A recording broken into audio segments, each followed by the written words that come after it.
नागलवाडी तालुका शेवगाव येथील दरोड्याची उकल करून आरोपीस 21 तोळे मुद्देमालासह अटक।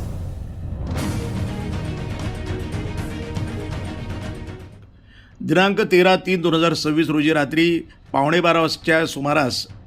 फिर्यादी हे त्यांच्या राहत्या घरी झोपलेले असताना अनोळखी इसमाने घरात घुसून फिर्यादीच्या गळ्याला चाकू लावून बळजबरीनं कपाटातील 55 तोळे सोन्याचे दागिने आणि 1 लाख रुपये रोख रक्कम घेऊन पोबारा केला। त्यानंतर फिर्यादी नामे राम मारुती गीते वय 65 वर्षे नागलवाडी शेवगाव यांच्या फिर्यादीवरनं शेवगाव पोलीस स्टेशन इथं गुन्हा रजिस्टर नंबर 213/2026 भारतीय न्याय संहिता कलम 309(4) प्रमाणे दिनांक 14/3/2026 रोजी गुन्हा दाखल करण्यात आला होता।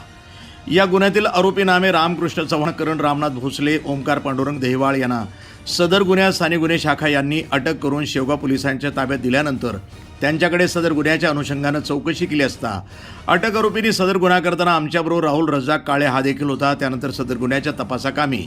राहुल रज्जाक काळे यासही दिनांक 5/8/2026 रोजी अटक करून त्याच्याकडे सखोल चौकशी केली असता त्यानं सदर गुन्ह्यातील मालाबाबत माहिती सांगून गुन्ह्यातील 21 तोळे सोने हस्तगत करण्यात आले। सदरची कारवाई माननीय पोलीस अधीक्षक मोमोका सुदर्शन अहिल्यानगर, अप्पर पोलीस अधीक्षक वैभव कलबुर्मे अहिल्यानगर, माननीय उपविभागीय पोलीस अधिकारी नीरज राजगुरू उपविभाग शेवगाव यांच्या मार्गदर्शनाखाली पोलीस निरीक्षक मोहन बोरसे, सहाय्यक police inspector Bajirao Sanap, police constable Ishwar Berad, Shyam Gunjal, Eknath Garkal, Raju Bade, Rahul Athare, Prashant Andhale, Rahul Khedkar, Sachin पिरगळ,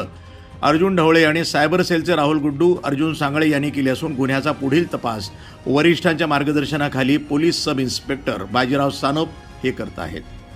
वृत्तसंपादन विभाग, न्यूज टुडे 24 शेवगाव।